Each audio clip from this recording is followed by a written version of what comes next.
तो वनो जीनियस के इस एपिसोड की शुरुआत वहीं से होती है जहां से पिछला एपिसोड खत्म हुआ, जहां पे कमांडर अपने बंदूक को लेकर आता है, प्रिंस को बचा लेता है और कहता है कि चलिए प्रिंस, आई एम सॉरी, आने में थोड़ा सा लेट हो गया। जो सुनते प्रिंस कहता है ना ना भाई, लेट क्या हो भाई, आप सामने से रहते ही आने रहते तो भी हमारी यहाँ पे बैंड बजाती, हम लोग बड़े आराम से अपनी जिंदगी यहाँ पे बिता रहे थे। लेकिन तभी अचानक से भाई ये लौंडा, मतलब ये लौंडा नहीं, ये डेमोन यहाँ पे आ गया। वो आते ही भाई इसने हमारी यहाँ पे बैंड बजाना चालू कर दिया, प्लस उसके हाथ में जो यहाँ पे कुल्हाड़ी है ना, कुल्हाड़ी के चक्कर में ये डेमोन ज़्यादा स्ट्रॉन्ग नहीं, लेकिन उसका जो कुल्हाड़ी ना बड़ा स्ट्रॉन्ग है। इसके सामने जो हमारा तलवार है ना, हमारा तलवार एकदम पेपर के बराबर है। सामने से डेमोन भी कहता है यस यू आर राइट, कोई ऐसा वैसा कुल्हाड़ी नहीं है। जो यहाँ पे डेमोन एनवाई है ना, 4 यहाँ पे डेमोन एनवाई है, उसमें से एक आते हैं जो कि हमारे जो डेमोन गॉड है उनके लिए काम करते हैं। तो उनके हाथ का दिया कुल्हाड़ी काफ़ी बड़ी है। अरे एक काम करो भाई, तुम सबके सब है ना हमारे यहाँ पे गुलाम बन जाओ, हम तुम्हारी जान यहाँ पे बख्श देंगे, कोई भी किसी को नहीं मारेगा, तो बन जाओ गुलाम। लेकिन कई लोग यहाँ पे इग्नोर मारते हैं, हाँ कंप्लीटली इग्नोर मारते हैं। जो कमांडर ना सामने से कहता है प्रिंस से कि डोंट वरी प्रिंस, टेंशन लेने के यहाँ पे कोई भी नहीं। ये देखो मेरे हाथ में बड़ा कमाल का वेपन है, मालूम है किसने बनाया?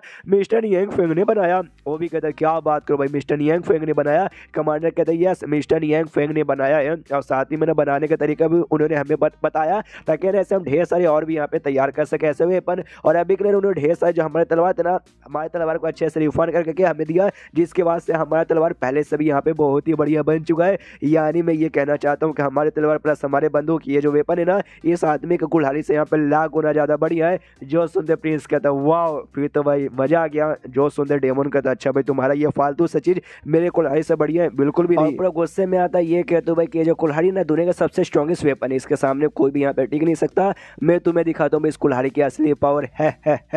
और जैसे कुल्हाड़ी यहाँ पे उठाता है ना हमला करने के लिए, कुल्हाड़ी अपने यहाँ पे टूट के नीचे साइड यहाँ पे गिर जाता है। मालूम है आते यहाँ पे कमांडर ने गोली चलाई थी, जिस गोली से यहाँ पे क्रैक हो चुका था, तो वही क्रैक धीरे धीरे यहाँ पे बढ़ जाता है और अपने यहाँ पे टूट जाता है। वो देखते डेमोन हिल जाता है, अरे बाप रे ऐसे कैसे भाई, उनकी कुल्हाड़ी ऐसे कैसे यहाँ पे टूट सकती है?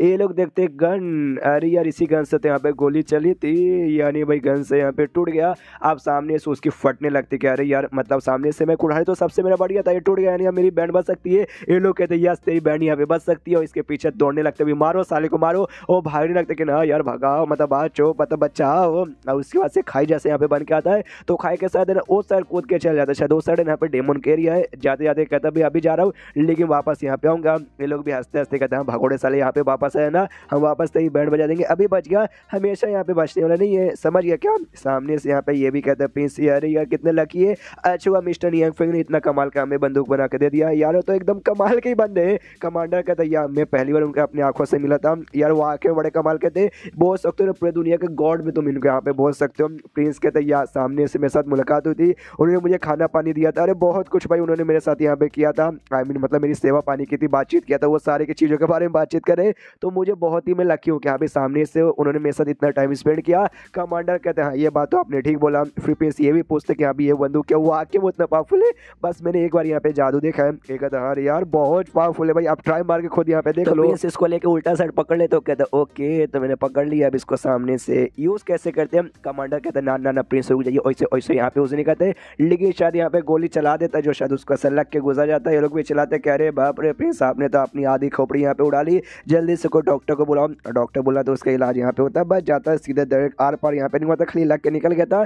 जिस चक्कर में पट्टी वट्टी यहाँ पे लग जाती है, चेंज होता है, 2-4 दिन बाद पट्टी लगा के आराम से खड़ा है। और अपने महल के बारे ना म्यूजियम में जैसे यहाँ पे कांच के अंदर रखा जाता है ना, कि हाँ भी बड़ा कमाल का चीज़ है, तो ऐसे जो भी बंदूक था ऐसे रखा था, और भी बंदूक यहाँ पे बनवा लिया गया था। लोग यहाँ पे देखने आते, 2 स्पेशल लड़कियाँ या फिर नॉर्मली लड़की समझो भाई, देखने आते हैं और देखते कहते ओके तो ये वाकई में कमाल के वेपन है, जो कि लड़ाई में यहाँ पे सीधे माहौल बदल सकता है। लेकिन देखते तो यहाँ पे नॉर्मल लग रहा है। प्रिंस कहता है ना यार मिस्टर यांग फेंग का जो देखने से नॉर्मल है, सब कुछ ऐसा नॉर्मल लगता है, लेकिन काम यहाँ पे कहते धासु सेम, ये जो वेपन है ना सेम वैसे देखने से नॉर्मल है, लेकिन बवाल मचा देगा। अरे मिस्टर यांग फेंग है, यांग फेंग यहाँ पे जय हो जय हो जय हो ऐसा चिल्लाने लगता है।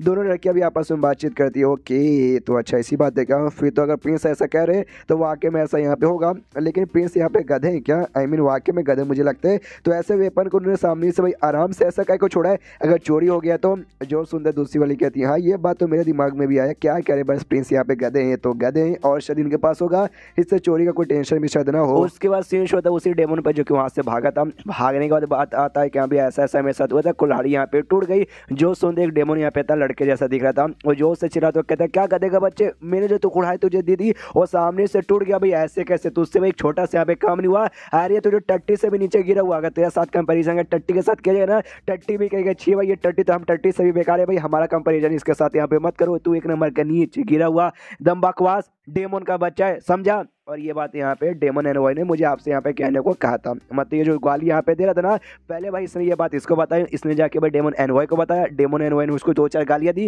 वो गाली भाई इसने सामने से इसको दे दिया। तो ये भी कहता है डेमन आई एम सॉरी बाबू, सामने से अब क्या ही करें, मुझे ऐसा करना नहीं चाहता लेकिन हो गया तो हो गया। सामने सो भी कहता हाँ तो अब दफा हो जा, अब अपने मुँह यहाँ पे लेकर कहीं को आया है एक आधा, लेकिन सामने से अब डेमन एनवॉय अगला उनका क्या प्लान हुआ, क्या करना चाहते ज़रा मुझे बता देंगे तो मैं मदद करने को भी तैयार हूँ। जो सुनते वो कहता है ना तेरी शायद मदद की जरूरत यहाँ पे नहीं पड़ेगी। डेमन एनवॉय का सबसे पहला प्लान है, जाएंगे जो सिटी का नाम यहाँ पे बताया गया था ना, उस सिटी में जाके यहाँ पे जो जर्नी टू द वेस्ट है ना वो बुक यहाँ पे ढूंढेंगे। जो सुनते कहते बस डेट्स इट और कुछ भी नहीं। वो कहते ना रास्ते में एक और यहाँ पे ना क्या बोलते हैं किंग वैली नाम का एक जगह बेसिकली पड़ता है, वहाँ पे जाकर थोड़ा सा बवाल क्रिएट करना है। ये कहता है वहाँ पे चल के बवाल, वो कहता है हाँ वहाँ पे चल के बवाल, जो पूरी डेमन आर्मी है ना पूरी डेमन आर्मी यहाँ पे बवाल क्रिएट करेगी। वो ये उसके बाद यहाँ पे शीश होता है नियांग फेंग पे, सुबह सुबह के यहाँ पे टाइम था, आराम से उठते इसको अच्छा सा सपना मिला था, सपने में यहाँ पे इमोर्टल लोग इससे मिलने आए थे तो खुश आए है इमोर्टल लोग मुझसे मिलने आए थे, मजा आ गया। और जैसे कमरा खोल के यहाँ पे बाहर आता ना, और बाहर जो अपनी मच्छी वाली प्रिंसेस थी वो घर की साफ सफाई कर रही थी, घर का काम कर रही थी, इसको देखते कि नहीं होता ये छोटी बच्ची को ने दरवाजा यहाँ पे बंद कर लेता है, वापस खोल कर देखते नहीं भाई सपना ही होगा, लेकिन वाकई में सामने से यहाँ पे काम कर रही थी। ये एकदम यहाँ पे हिल जाता है, अरे यार ये छोटी सी बच्ची मेरे घर के यहाँ पे ऐसे कैसे आ गई। ध्यान से देखते एक छोटी सी बच्ची, प्यारी सी बच्ची, सुंदर सी बच्ची, ऐसा लगता है किसी अमीर घर की, बहुत यहाँ पे क्यूट है। अगर किसी और ने इसको मेरे घर में देख लिया तो लोग मुझे यहाँ पे समझेंगे भाई बच्चा चोर, कि भाई मेरी शादी नहीं हुई कि अभी ये मेरी बच्ची है, इसलिए सबको मालूम है कि भाई यहाँ पे मैं कुंवारा हूँ, यानी सब मुझे बच्चा चोर समझेंगे। मुझे अभी कभी जाके यहाँ पे जाके पुलिस को कॉल करना चाहिए, इसलिए निकल जाता है। तभी पीछे से कहते रुकिए रुकिए मास्टर भाई, सामने से आप इतना बौखला क्या करो भाई, मैं वही हूँ, आप मुझे भूल गए क्या। ये भी देखता है ये वही है, ये कोई है। तभी ध्यान से देखता ना तो उसके बॉडी में जो मच्छी का स्किन है ना, मच्छी के स्किन जैसा पार्ट भी दिखाई देता है, तो इसका याद आता है एक समय कहीं जिस मच्छी को मैंने पकड़ा था तो वही तो नहीं है। एक कहती हाँ मैं वही हूँ, जो फोनिक्स वाली दीदी है ना उन्होंने सामने से मुझे घर का काम करने को कहा था, इसलिए मैं घर का काम कर रही हूँ। ये भी कहता क्या घर का काम, वो कहते यस घर का काम। और उसके बाद यहाँ पे लिटरली काम करके दिखाती है। सबसे पहले जो कचरा था कचरा यहाँ पे साफ कर लेती है, फिर जो कपड़े थे कपड़े यहाँ पे धोती है, और कपड़े धोने के बाद कपड़े यहाँ पे सुखाने के लिए क्या बोलते हैं भाई रस्सी के ऊपर से लगा भी देती है, और कहती है लीजिए मास्टर भाई पूरा का पूरा यहाँ पे काम हो गया। नियांग फेंग को देखते यहाँ पे दिल गार्डन हो जाता है, उसको तो लगता है अरे बाप रे तो एकदम कहानियों जैसा चल रहा है, जैसे कहानी में सामने से तुम्हें मिली एक मच्छी, तुमने मच्छी की यहाँ पे जान बचाई, तो मच्छी यहाँ पे इंसान का रूप लेकर तुम्हारी मदद करने के लिए तुम्हारे पास आती है, और शायद भाई मेरे साथ भी यहाँ पे हो इसी हो रहा है। वाओ एंड देन ये चैप्टर यहीं पे खत्म हो जाता है। तो चैप्टर खत्म तो वीडियो भी खत्म, तो मिलते हैं अगले किसी वीडियो में, जब तक के लिए बाय बाय।